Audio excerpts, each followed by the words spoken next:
Fala galera, bom dia, boa tarde, boa noite, professor Rafael aqui, e na aula de hoje a gente vai falar sobre a ascensão do fascismo na Itália.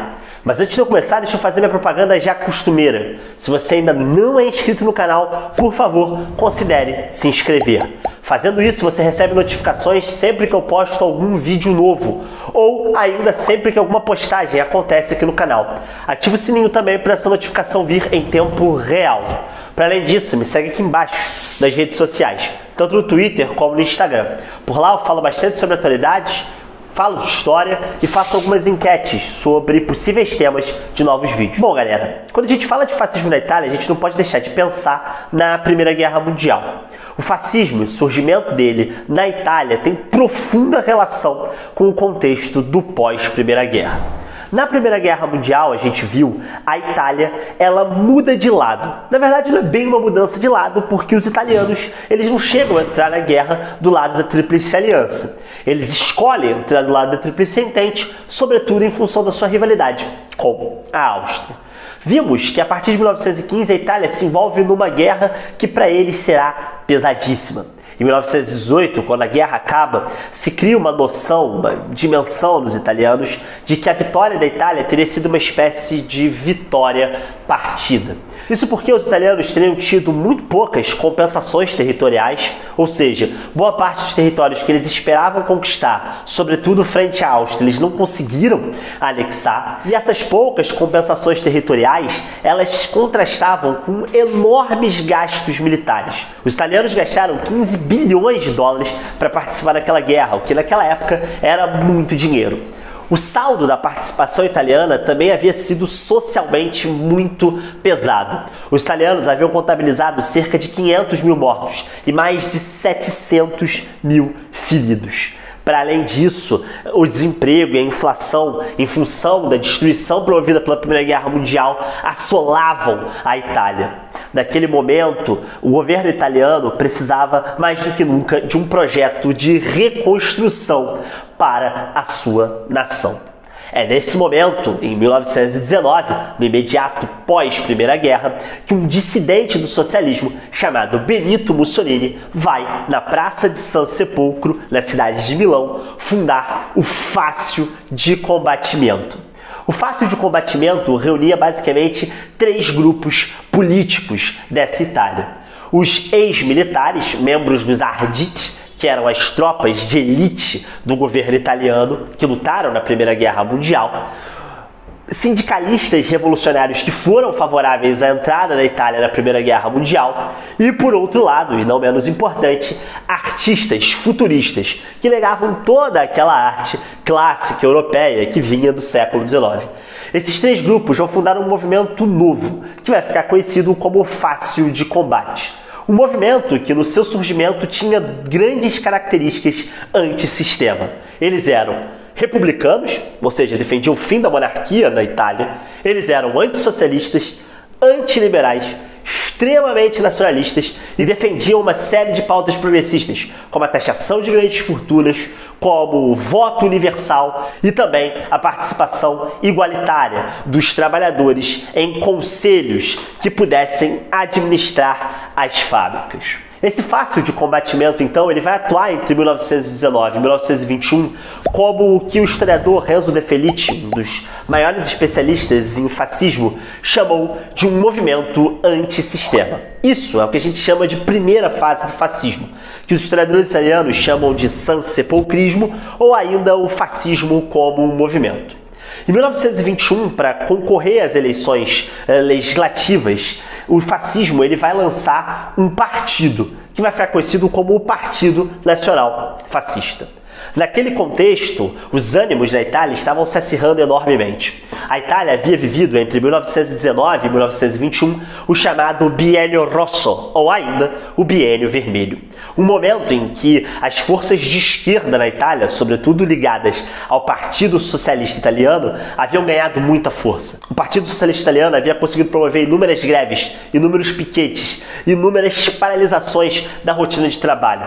Isso, aliado ao espectro da Revolução Revolução Russa, ocorrida em 1917, fazia com que boa parte da classe média e da elite italiana temesse um avanço e, quem sabe, uma revolução socialista dentro da Itália. É nesse sentido que o Partido Nacional Fascista ele é criado para tentar frear o avanço desse biênio vermelho e a ascensão do socialismo ao poder. Nas eleições de 1921, esse partido não vai ter um rendimento tão bom. Ele vai conseguir eleger 35 deputados, entre os quais o seu líder, um camarada chamado Benito Mussolini. No entanto, esses 35 deputados estavam longe de formar sequer um governo. Naquelas eleições, a maioria havia sido alcançada pelo Partido Socialista Italiano, o que causava um grande temor dentre os partidos tradicionais, sobretudo entre o Partido Liberal Italiano e o Partido Popular da Itália, que era um partido ligado ao centro político. Então, o que esses três partidos fazem? Esses três partidos vão fazer uma coligação em torno do Partido Liberal para alcançar a maioria do governo. Então, eles fazem uma coalizão, um governo de coalizão, e o Partido Liberal consegue impedir que o Partido Socialista chegue ao poder. Entretanto, naquele momento ficava muito claro que a Itália estava em vias de viver um processo de guerra civil. De um lado, socialistas e do outro, fascistas se digladiavam no meio da rua. Mussolini entendia naquele momento que era necessário abrir mão do seu caráter de antissistema e, obviamente, como havia aberto mão do seu caráter de antipartido. Para isso, então, Mussolini vai abrir mão de uma série de pautas progressistas. A primeira delas que ele abre mão é, de fato, o antimonarquismo, ou ainda a pauta republicana.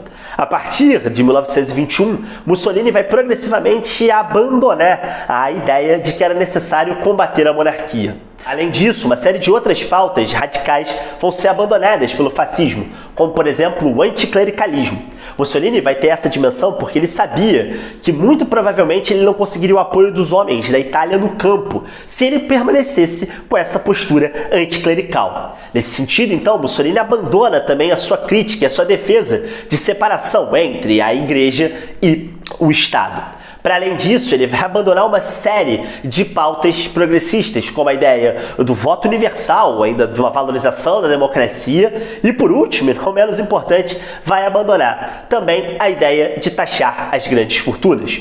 Conforme o fascismo vai se tornando muito mais um movimento nacionalista e pró-burguês do que um movimento antissistema, conforme ele havia nascido, uma série de setores da classe média, de grandes proprietários de terra e de grandes industriais vão começar a ver na força e no autoritarismo fascista um meio para garantir a continuidade do capitalismo sem nenhum tipo de ameaça socialista. E é assim que, em 1922, Mussolini vai conseguir coordenar um grande movimento de protesto que, em outubro, vai ficar conhecido como a Marcha sobre Roma. Naquele mês, mais de 70 mil partidários do movimento fascista vão marchar sobre a cidade de Roma, protestando contra a ineficácia do governo e contra as sucessivas greves que estavam ocorrendo em função daqueles 2 anos e meio de predomínio socialista na Itália. A chegada dos militantes fascistas sobre Roma vai gerar um grande pânico no monarca Vítor Emanuel III. Temendo um conflito, uma verdadeira guerra civil generalizada, Vítor Emanuel III vai autorizar o chefe do Partido Nacional Fascista e líder da Marcha sobre Roma, Benito Mussolini, a formar um governo de coalizão. Ele vai tirar os liberais da liderança do parlamento e vai colocar Mussolini, subvertendo o próprio processo eleitoral, na medida em que o Partido Nacional Fascista tinha pouco mais do que 10% dos deputados totais dentro do parlamento. Mussolini então vai formar um governo de coalizão e vai chamar para si uma série de liberais. O maior exemplo é o seu ministro das Finanças, que vai ser um proeminente membro do Partido Liberal. Essa segunda fase do fascismo vai ser conhecida como o fascismo enquanto um regime. E para a gente pensar isso, a gente tem que pensar em primeiro lugar que o fascismo enquanto um regime ele tem 2 fases dentro dele. A primeira é essa, que vai de 1922 a 1925, em que o fascismo está se consolidando no poder, e a segunda é de 1925 até 1945, quando o fascismo será de fato derrotado, ao final da Segunda Guerra Mundial. Bom, como regime, e nos primeiros anos, o fascismo vai adotar uma política por um lado, de conciliação com os grupos de direita, com a grande burguesia, com os grandes proprietários de terra, e por outro lado, uma postura de perseguição à oposição política. Um grande exemplo disso é quando, em 1923, um deputado socialista chamado Giacomo Matteotti é assassinado. Muito provavelmente assassinado por membros ligados às milícias do Partido Nacional Fascista. A partir desse momento, os fascistas vão começar a criar uma série de grupos armados, herdeiros dos antigos Arditi, que eram os grupos de elite do exército que lutaram na Primeira Guerra Mundial, e intitulados os Camisas Negras. Esses Camisas Negras, eles atuavam livremente como milícias armadas que faziam aquilo que o Partido Nacional Fascista não podia fazer dentro da institucionalidade, ou seja, dentro da legalidade. Eles perseguiam, matavam e torturavam, muitas vezes, militantes da oposição. Em meio a esse clima de perseguição da oposição, em 1924 veio uma nova eleição e o Partido Nacional Fascista, ele vence essas eleições. Uma série de historiadores apontam que essas eleições foram incrivelmente fraudadas e que boa parte da oposição teve muita limitação para participar dessas eleições. E é a partir dessa eleição de 1924 que o governo de Mussolini vai se tornar cada vez mais autoritário. Com a maioria na Câmara dos Deputados, Mussolini vai começar a realizar uma série de perseguições sistemáticas, agora dentro da lei. Em 1925, ele consegue que o parlamento aprove a ele o título de Duce. Nesse momento é que a gente considera de fato que se inicia verdadeiramente o governo fascista da Itália. A palavra Duce, ela vem do latim e ela remonta aos povos da Lombardia que tinham uma figura de nobreza, um título de nobreza, que era o título do duque, que era o mais alto nobre entre os nobres. Mussolini então se torna o Duce com apoio de boa parte da classe média italiana, feliz com o fato de que o governo italiano estava perseguindo os socialistas, com o apoio de grandes empresários que viam no governo do Mussolini uma oportunidade de ganhar cada vez mais dinheiro e, por último, com o apoio das Forças Armadas, a quem atraía muito o discurso militarista de Mussolini de recuperar, tal qual durante a unificação italiana, lá atrás do século XIX, o sonho da formação de uma Itália irredenta, ou ainda de uma Itália que recuperasse a grandeza do Império Romano. Era como se Mussolini prometesse aos italianos uma espécie de vingança pela vitória partida durante a Primeira Guerra Mundial. A partir disso, então, em 1926, Mussolini vai conseguir com que o parlamento, ocupado basicamente pelo Partido Nacional Fascista, com a anuência do rei Vittorio Emanuele III, que continuará como monarca italiano, aprove o fim de toda e qualquer oposição na Itália. Em 1926, todos os partidos são considerados ilegais. Alguns historiadores italianos indicam que os números entre 1926 e 1932 de perseguição a opositores são números incrivelmente espantosos. A justiça italiana vai condenar cerca de 7 pessoas à morte por crimes de dissidência política. Vai condenar mais de 250 a penas de prisão superiores a 10 anos e vai condenar mais de 1.300 pessoas ao exílio. Isso num curto espaço de 6 anos. Começava naquele momento uma ditadura que tinha a preocupação de garantir a sua longevidade. Essa ditadura ela vai ser sistematizada a partir de 2 documentos. O primeiro deles, aprovado em 1927, é a chamada Carta do Trabalho, ou ainda a Carta del Lavoro. A Carta del Lavoro, ou a Carta do Trabalho, vai sistematizar o que os fascistas entendiam como a chamada autarquia corporativa, ou ainda o Estado corporativo. Mussolini entendia que se a Itália quisesse reconquistar e reconstruir aquilo que ela entendia como a grandeza do antigo Império Romano, o Estado italiano precisaria ser um Estado italiano autossuficiente. Esse Estado autossuficiente vai estabelecer uma série de alianças com a grande burguesia italiana. E a Carta do Trabalho é o documento máximo dessa aliança. O primeiro ponto dessa Carta do Trabalho diz que o Estado, que a nação italiana, é um organismo único e indivisível. Isso remonta, obviamente, ao símbolo do fascismo, que é o feixe, um antigo símbolo do Império Romano que basicamente remonta a essa unidade e a essa indivisibilidade do fascismo.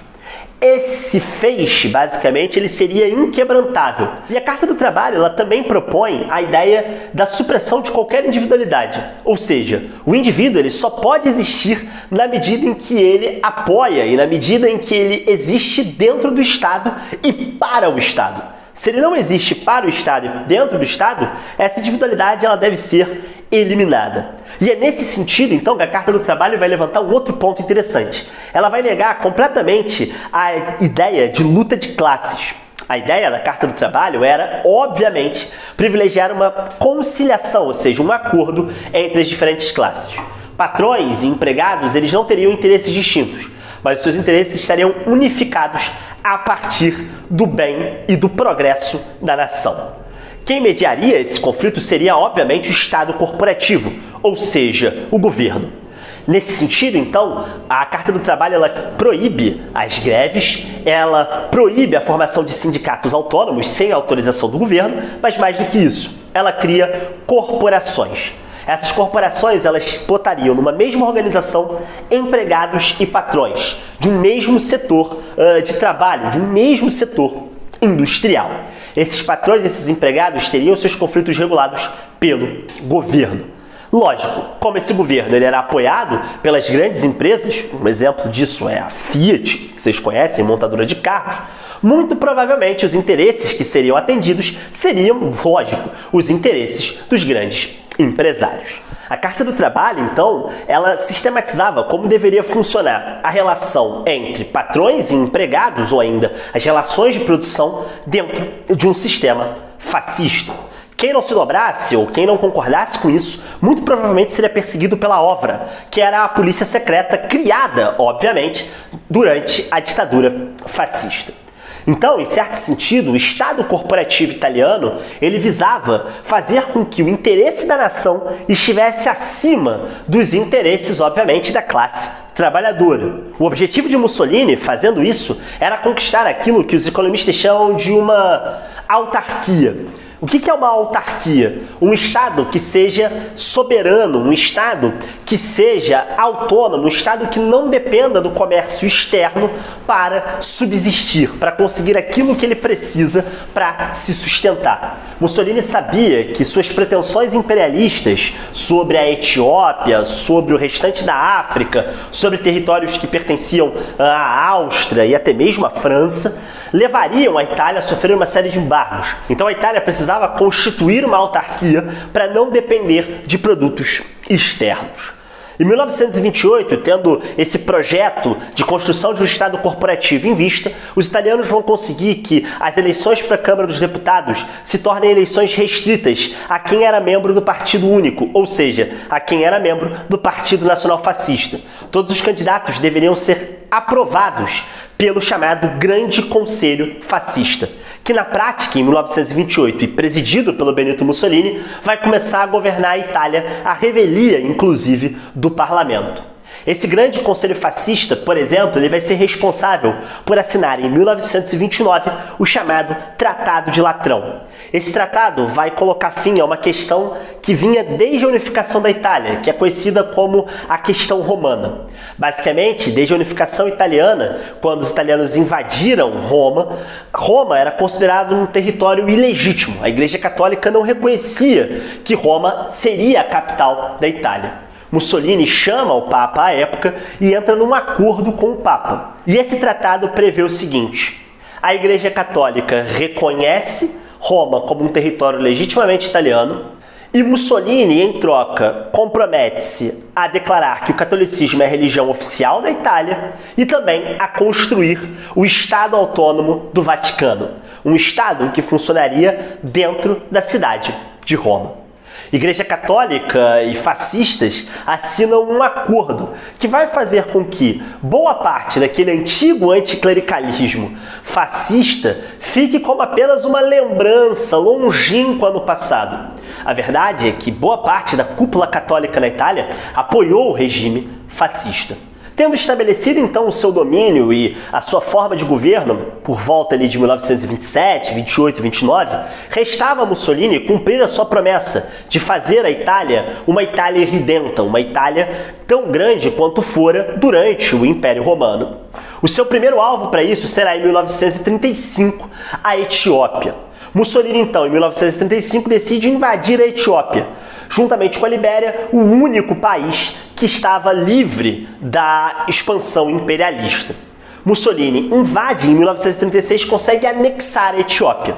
O problema é que em 1936 Mussolini será denunciado na Liga das Nações por Haile Selassie, o imperador etíope. Mussolini vai ter que conviver a partir desse momento com uma série de embargos, tanto realizados pela França como realizados pela Inglaterra. E é a partir desse ponto que o fascismo italiano ele começa a entrar em declínio e começa a não conseguir competir ou ainda a igualar os resultados, por exemplo, que o nazismo na Alemanha vai alcançar. A autarquia de Mussolini, sobretudo a aliança que Mussolini havia estabelecido com as grandes empresas italianas, num processo que vai ficar conhecido como o processo de cartelização da economia, ou seja, a entrega de grandes contratos públicos para grupos privados, ou seja, fazer com que grupos privados recebam muito dinheiro do Estado para prestar serviço para o governo, vai fracassar.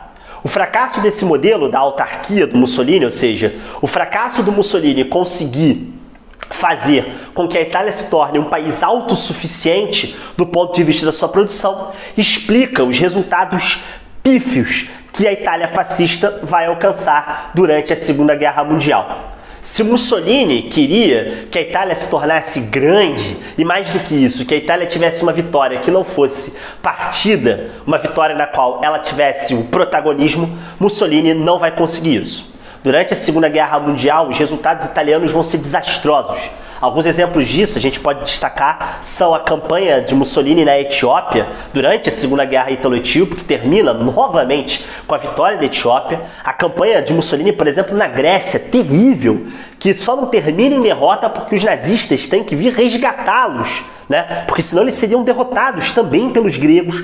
Então, basicamente, a participação italiana na Segunda Guerra Mundial é completamente desastrada, o que faz com que os aliados desembarquem em 1943, tomem o sul da Itália, Mussolini fuja para a parte norte, funde uma nova república, que na prática vai se tornar um estado fantoche ligado aos nazistas, e posteriormente seja capturado. Em 28 de abril de 1945, Mussolini é morto na cidade de Milão, mesma cidade que havia testemunhado o surgimento do fascismo enquanto um movimento. Assassinado pelos Partigiani, que era um movimento de resistência contra o fascismo na Itália, o corpo de Mussolini ficará exposto na cidade de Milão por uma semana, para que a multidão pudesse execrá-lo publicamente. Termina assim uma das páginas mais tristes da história italiana, a ascensão e a queda do regime fascista naquele país. Bom, galera, essa foi a nossa aula de ascensão do fascismo na Itália. Eu espero que vocês tenham gostado.